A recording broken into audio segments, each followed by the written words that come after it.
যেহেতু পাপ করলে ঈমান থাকে না, সুতরাং এই সমস্ত পাপ থেকে আমাদের বিরত থাকতে হবে।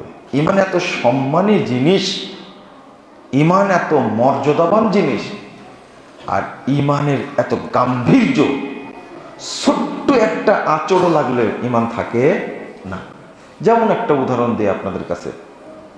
রাসূলুল্লাহ সাল্লাল্লাহু আলাইহি ওয়াসাল্লাম বলছেন, 2027 নম্বর হাদিস, তিরমিজির মধ্যে এসেছে, আল হায়াউ ওয়াল ইলমু শুবাতুম মিনাল ঈমান।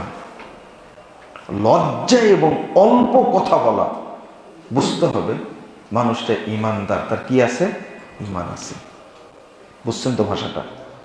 লজ্জা আছে যার, আর যে অল্প কথা বলে সে কি? ঈমানদার। এটা ঈমানের লক্ষণ। ওয়াল বাযাউ ওয়াল বায়ানু শুবাতুম মিনান নিফাক।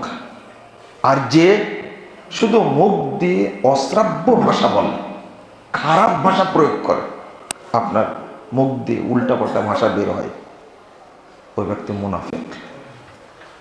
আপনার সব কিছুই ভালো, চুরি করেন না, জেনা করেন না, সুদ খান না, ঘুষ খান না, কিন্তু আপনার একটা স্বভাব, মুখ দিয়ে কি খারাপ ভাষা বলে।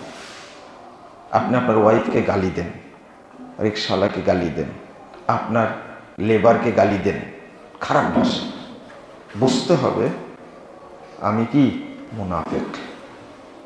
আর আরেকটা, খারাপ ভাষাও বলেন না আপনি, অল বায়ান, শুধু বেশি কথা বলেন, ও মুনাফিক। কোনো অপরাধ নাই, বুঝেননি মনে ভাষাটা কথা। ওই লোকটা সুদ খায়নি, ঘুষ খায়নি, জেনা করেনি, খারাপ কথা মুখ দিয়ে বলেনি, তো তার অভ্যাস বেশি কথা বলে। এই লোকটা কি বলেন? কি? মুনাফিক। মান কাসুরা কালামু কাসুরা কাযিবু।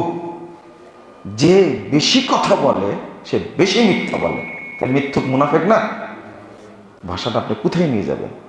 একজন লোক কোনো পাপ করেনি, ও শুধু বেশি কথা বলে, তাই কি মুনাফিক? কেন? ঈমান নাই। ঈমান বেশি কথা পছন্দ করে না।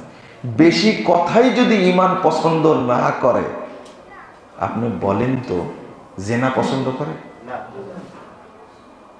চুরি পছন্দ করে? সুদ পছন্দ করে? ঘুষ পছন্দ করে? এবার বলেন ঈমানদার কি? এবার বলেন আমরা ঈমানদার কি না? কিছুই না, শুধু মুখ দিয়ে খারাপ ভাষা ব্যবহার করে, সে মুনাফিক। খারাপ ভাষা ব্যবহার করে না, শুধু বেশি কথা বলে, সে কি? মুনাফিক। আস্তাগফিরুল্লাহ।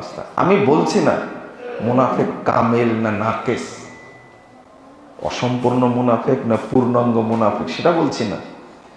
কিন্তু চিন্তা করেন, ঈমান বেশি কথা বলা পছন্দ করে না, মনে থাকবে? তাহলে চুরি করা কি ঈমান পছন্দ করে? হাই হাই, কেউ যদি হারাম খায়, ঈমান থাকে? ঈমান কত স্পর্শকাতর, কত স্পর্শকাতর, ঈমান থাকে না। আর ঈমানবিহীন কোনো ইবাদত করলে আল্লাহর কাছে যাবে?